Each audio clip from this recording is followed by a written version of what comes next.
नमस्कार स्टूडेंट्स। आइए आज हम इंजन का पार्ट 2 देखते हैं। इसके अंदर हमने पहले आईसी इंजन और सीआई इंजन के बारे में सीखा, इंटरनल कंबस्शन इंजन के बारे में सीखा। तो अब हम इंटरनल कंबस्शन इंजन के अंदर कौन कौन से पार्ट इस्तेमाल किए जाते हैं उनके बारे में सीखेंगे, या उसके कौन कौन से हिस्से हैं उनके बारे में सीखेंगे। सबसे पहला पार्ट आता है सिलेंडर। सिलेंडर क्या होता है इसके अंदर हम सीखेंगे। एक आईसी इंजन का सिलेंडर इंजन का मुख्य भाग माना जाता है कि भाई जो इंटरनल कंबस्शन इंजन का जो मेन पार्ट क्या होता है उसका सिलेंडर होता है, जिसमें पिस्टन की गति से शक्ति पैदा होती है। तो भाई इसके अंदर जो पिस्टन ऊपर नीचे मूवमेंट करता है उसी से हमारी जो है पावर बनाई जाती है कि भाई इस बोर, जिसको हम सिलेंडर बोर भी बोलते हैं, इसी के अंदर जो है हमारी जो है ना पावर को प्रोड्यूस किया जाता है। इसे बहुत अधिक दबाव यानी कि लगभग 70 बार और तापमान लगभग 2200 डिग्री तक सहन करना होता है। हाँ भाई, इसको जो है ना प्रेशर, पूरा प्रेशर सहन करता है, क्योंकि इसके अंदर हम फ्यूल को जलाते हैं, ब्लास्ट होता है। और यह टेम्परेचर कितना सहन करता है? 2200 डिग्री। एक नंबर का क्वेश्चन आता है कि सिलेंडर बोर कितना डिग्री तापमान सहन कर सकता है, तो आपको बताना है 2200 डिग्री। और दबाव कितना सहन करता है, एक नंबर का क्वेश्चन ये भी बनेगा, तो आपको बताना है 70 बार का प्रेशर सहन करता है। क्योंकि सिलेंडर के अंदर प्रत्यक्ष दहन यानी कि सीधे जलना या डायरेक्ट कंबस्शन होता है कि भाई इसको हम डायरेक्ट जलाते हैं, इसलिए इसकी सामग्री ऐसी होनी चाहिए जो उस तापमान पर मजबूत बनाए रख सके कि भाई कितना भी ज़्यादा टेम्परेचर हो जाओ, लेकिन ये जो है ना अपने आप को मजबूत बनाए रख सके, इसके अंदर कोई डिफ्लेक्शन ना हो, कि भाई इसके अंदर कोई भी प्रॉब्लम ना हो। आगे देखेंगे। और इसमें आगे पीछे चलने वाले पुर्जों के कारण जल्दी जल्दी होने वाली टूट फूट के लिए प्रतिरोध होना चाहिए कि भाई, क्योंकि पिस्टन इसके अंदर ऊपर नीचे मूवमेंट करता है और बहुत बार करता है, तो इसके अंदर कम से कम टूट फूट होने चाहिए। जो इसके जो सारे हिस्से हैं ऐसे होने चाहिए जिसके अंदर कोई भी टूट फूट ना हो सके। टूट फूट नहीं होनी चाहिए। आमतौर पर इसके लिए साधारण ढलवा लोहा इस्तेमाल किया जाता है कि भाई नॉर्मल जो लोहा है इसके अंदर उसको इस्तेमाल किया जाता है। किस प्रकार का? साधारण ढलवा लोहा। तो आपको एक क्वेश्चन पूछा जाएगा कि भाई किस प्रकार का मटेरियल यूज किया जाता है, तो सिलेंडर के अंदर आपको बताना है ढलवा लोहा।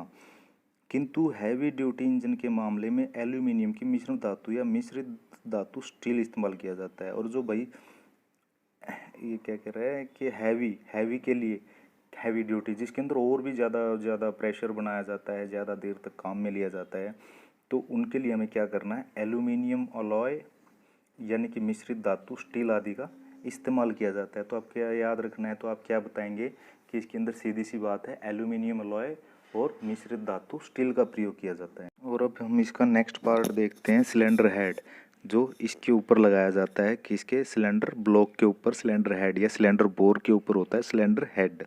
ये इसका सेकंड पार्ट है। सिलेंडर हेड सिलेंडर के एक सिरे पर बंद होता है। तो भाई सिलेंडर बोर जो बनाया है, जो सिलेंडर बताया है, उसके एक सिरे पर ये क्या करेगा? उसको बंद कर देगा। इसमें इनलेट और एग्जॉस्ट वाल्व होते हैं। इसके अंदर भाई दो तरह की वाल्व लगाई जाती हैं, इनलेट और एग्जॉस्ट। इसमें चार्ज यानी कि जो हम फ्यूल भेजते हैं और वो इसके ज़रिए ही भेजा जाता है। एसआई इंजन के लिए ईंधन को हवा मिश्रण तथा सीआई इंजन के लिए केवल हवा। तो भाई यहाँ पे ये वही बता रहा है कि एसआई इंजन के लिए तो हवा और फ्यूल का मिक्सचर जो बन के जाएगा वो, और सीआई के लिए खाली हवा भेजने का काम किया जाता है इसके ज़रिए, इसके रास्ते के ज़रिए। और शक्ति पैदा करने के बाद एग्जॉस्ट गैसें वातावरण में एग्जॉस्ट वाल्व के जरिए निकाल दी जाती हैं। तो भाई इनलेट वाल्व जो इसके अंदर लगी हुई है, एक इनलेट होती है, एक एग्जॉस्ट होती है।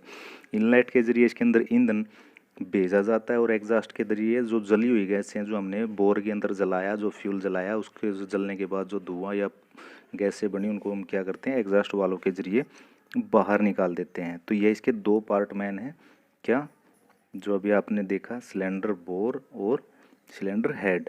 तो अब अगले नेक्स्ट सेशन में हम इसके बारे में और ज़्यादा सीखेंगे और देखते हैं।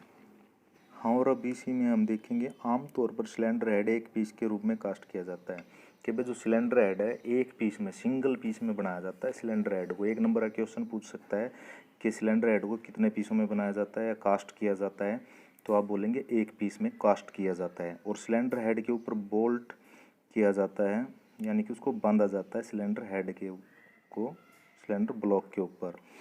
सिलेंडर और सिलेंडर हेड के बीच गैस टाइट जोड़ पाने के लिए कॉपर और एस्बेस्टस गास्केट दिए जाते हैं। हाँ भाई, इन दोनों के बीच में एक गैसकेट भी लगाई जाती है। किस किस के बीच में? सिलेंडर हेड और बोर के बीच में। उसको क्या नाम है? एस्बेस्टस का नाम दिया जाता है। 1 नंबर का क्वेश्चन पूछा जाता है कि भाई सिलेंडर हेड के बीच में जो गैस टाइट फिटिंग करने के लिए जो फिट किया जाता है, उसको जो गैसकेट है वह किस चीज़ से बनाता है? तो आपको बताना है एस्बेस्टस से बना होता है। आगे देखिए, सिलेंडर हेड के लिए इस्तेमाल होने वाली सामग्री कास्ट आयरन एल्यूमिनियम मिश्रित धातु है। तो सभी जो ज़्यादातर पार्ट जो बनते हैं वो कास्ट आयरन के बनते हैं या एल्यूमिनियम एलॉय के बनते हैं, यानी कि मिश्रित धातु के बनते हैं। अब आगे देखते हैं नेक्स्ट, पिस्टन और पिस्टन रिंग। पिस्टन इंजन का दिल होता है। 1 नंबर का क्वेश्चन पूछता है कि भाई पिस्टन किस चीज़ का दिल है? तो आपको बताना है पिस्टन इंजन का दिल होता है। पिस्टन के कार्य कंप्रेशन स्ट्रोक के दौरान चार्ज को कंप्रेस करने का और गैस की ताकत कनेक्टिंग रॉड तक भेजने और पावर स्ट्रोक के दौरान क्रैंक में भेजना होता है। तो भाई पिस्टन क्या करता है? सभी काम पिस्टन के जरिए ही होते हैं। यह क्या करता है? फ्यूल और हवा के मिश्रण को पहले तो जो है कंप्रेस करता है, और फिर जो गैसें जलती हैं, जो झटका लगता है, उसको सहन करते हुए जो ताकत पैदा हुई, तो यह पिस्टन क्या करता हुआ है? कनेक्टिंग रॉड तक भेज देता है। कौन से स्ट्रोक के दौरान? पावर स्ट्रोक के दौरान। इसके अंदर 4 स्ट्रोक होते हैं जो हम यूज करते हैं, हम वह भी आपको जो है आगे बता दिया जाएगा अच्छी प्रकार से। आईसी इंजनों के पिस्टन आमतौर पर कास्ट आयरन, कास्ट स्टील और एल्यूमिनियम मिश्रित धातु से बनाए जाते हैं। तो आपसे 1 नंबर का क्वेश्चन यहाँ पे यह भी पूछा जा सकता है कि पिस्टन को किस धातु से बनाया जाता है? तो आपको बता देना है कास्ट आयरन या एल्यूमिनियम एलॉय के द्वारा पिस्टन को बनाया जाता है। एल्यूमिनियम की मिश्रित धातु में अधिक ताप चालकता, यानी कि थर्मल कंडक्टिविटी और कम विशिष्ट घनत्व स्पेसिफिक ग्रेविटी होती है। तो भाई जो एल्यूमिनियम होता है वह हल्का भी होता है, और जो है इसके अंदर जो मिश्रित धातु होती है और वह ताप का चालक भी है, कि भाई इसके अंदर जो गर्मी है वो जो है हम बाहर भी छोड़ सकते हैं उसके द्वारा, और यह काफ़ी स्ट्रॉन्ग भी होता है। तो हमारा जो है सिलेंडर है, जो पिस्टन और पिस्टन रिंग के बारे में आज आपको बताया गया। और इसके साथ ही जो रिंग होते हैं, रिंग जो है कंप्रेस पिस्टन के साथ पिस्टन के ऊपर लगाए जाते हैं ताकि गैसों को टाइट फिटिंग दी जा